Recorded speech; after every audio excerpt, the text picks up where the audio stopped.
사람이 많아서 오래 걸린다고 하면 기다려야 함? 이렇게 이제 댓글 남겨주셨네요.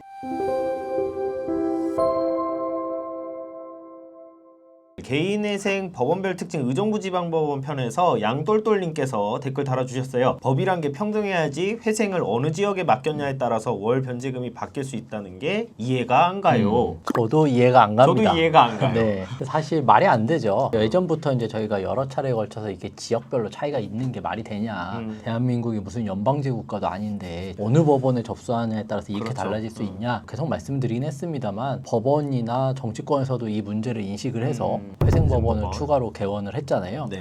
근데 사실 여기서도 좀 이해는 안 가는 게 법원별 실무준칙이 또 조금씩은 다릅니다. 달라요. 이 말인즉슨 어쨌든 지역별 편차를 해결하려고 회생법원을 또 설립을 했으나 각 회생법원별로 업무 지침이나 실무 지침이 또 다르기 때문에 거기서도 편차는 일정 부분 발생할 수밖에 없는 상황이다. 다만 예전에 비해서 과도한 차이는 조금씩 해소되고 있는 과정으로 보인다. 이렇게 정리할 수 있을 것 같고, 어쨌든 제 생각에는 대법원, 법원행정처라든지 이런 데서 좀 나서서 인류적으로 한번 규율을 해야 되지 않나 싶은 생각이 좀 듭니다. 올해 이제 상반기 3월에 회생법원들이 이제 여러 지역에 이제 네. 개소를 하면서 어쨌든 회생법원의 설립 취지 자체가 전국적인 통일적인 도산 절차의 운영이라는 큰 그렇죠. 목적을 가지고 설립이 됐는데 외려 이제 실무준칙 발표가 되는 시점도 좀 차이가 있었고 각기 다른 시점에 실무준칙 발표된 내용들이 조금씩 또 그렇죠. 미묘하게 다르죠. 다르더라고요. 네. 그러면은 이게 애당초 회생법원의 설립 취지 자체랑 다른 기준조차도 차이가 나는 게 이상하다. 좀 그리고 좀 아쉬움이 남는다라는 생각을 했고요. 이제 말씀하신 것처럼 이거는 정리를 할 필요는 있을 것 같다라는 생각은 그쵸. 많이 들어요.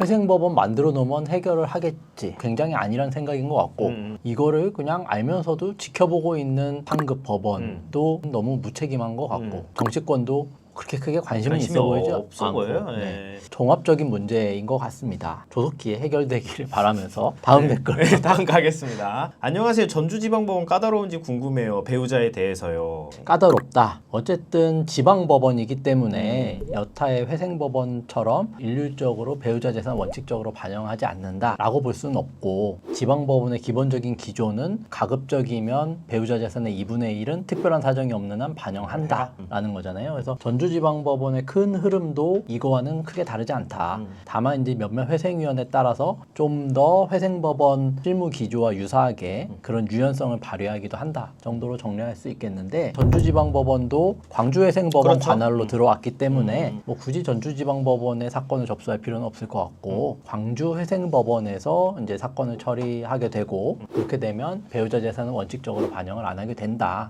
이렇게 정리하면 될 것 네, 같습니다. 광주회생법원에서는 실무준칙을 통해서 부부 별산제 확인하고 배우자 재산은 원칙적으로 반영하지 않는 걸로 이제 기준 발표했기 때문에 정주지방법원 뭐 굳이 가실 필요 없이 광주로 넣으시면 되겠다. 이렇게 정리하면 될 것 같아요. 대구지방법원 편에서 이제 댓글 남겨주신 컨츄리 짹짹님, 대구는 빡시다는 것 같은데 친구들 전부 다 탕감을 못 받더군요.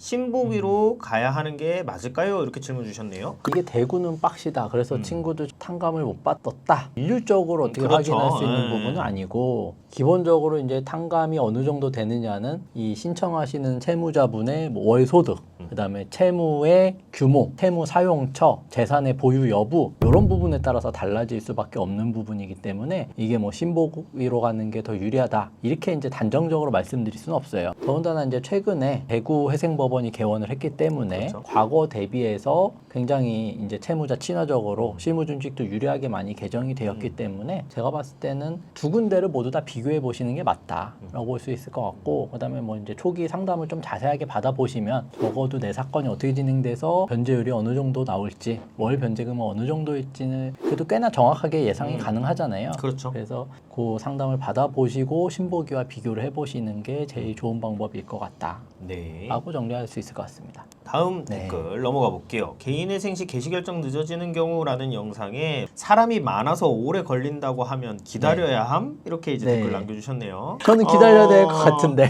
너무 공격적인 말일 수는 있는데 안 기다리면은 뭐 어떡할 거냐.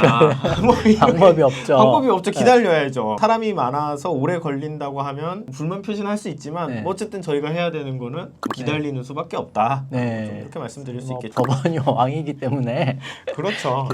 기다려야 되고, 특히나 이제 가장 오래 걸리는 법원이 부산 부산. 회생법원이잖아요. 예. 그렇죠? 사건 적체가 굉장히 심해서 아무리 빨라도 6개월을 넘는 게 기본이기 때문에 뭐 불가피 기다릴 수밖에 없습니다. 그리고 이제 광주 같은 경우도 예전에는 굉장히 오래 걸렸는데 걸렸죠. 회생법원 되고 나서는 굉장히 좀 빨라진 것 같아요. 네, 사건 맞아요. 속도. 불가피하다 이렇게 안내드릴 수밖에 없을 것 같아요. 다음 댓글 넘어가 볼게요. 개인회생 보정 없이 개시 결정 난 사례 영상에서 회생 신청 2주 만에 금지 기각 후 바로 개시 결정 났어요. 후 지옥과 천당을 바로 하시는 보정이 케이스네요. 없이 바로 개시 결정 나셔가지고 굉장히 기분이 좋으신 것 같은데 네. 일단 뭐 축하드린다는 말씀드리고 싶고 금지 기각됐는데 개시 결정이 바로 났다. 네. 굉장히 특이한 케이스. 그러게요. 요거는 근데 아마 서울은 아니었던 것 같죠. 아. 서울이나 뭐 여타의 회생법원은 아니셨던 것 같은데 최근에 저희도 이제 사건을 진행하다 보면은 서울 회생법원뿐만 아니라 춘천도 그렇고 몇몇 이제 지방법원에서도 보정 없이 개시 결정 나는 사례들이 꽤나 좀 늘어나고 있는 맞아요. 추세인 것 같아요. 아마 요렇게 바로 개시 결정이 났다라고 하면은 일단 접수했을 때부터 대리인 사무실에서도 그래도 서류나 이런 준비를 굉장히 잘 하셔서 접수를 해주신 것 같고 쪽에 준비가 잘 된 게 뭐 큰 요인일 것 같다라는 말씀도 좀 덧붙여서 드리고 싶습니다. 네, 다음 댓글 넘어가 보도록 할게요. 개인회생 서류 준비 시 주의사항 영상에서 사기 판결도 누락이 가능한 거예요. 채권자 목록에서 제외가 가능한지 질문 주신 것 같아요. 네. 누락하는 거는 사실은 뭐 본인의 마음이기 때문에 그렇죠.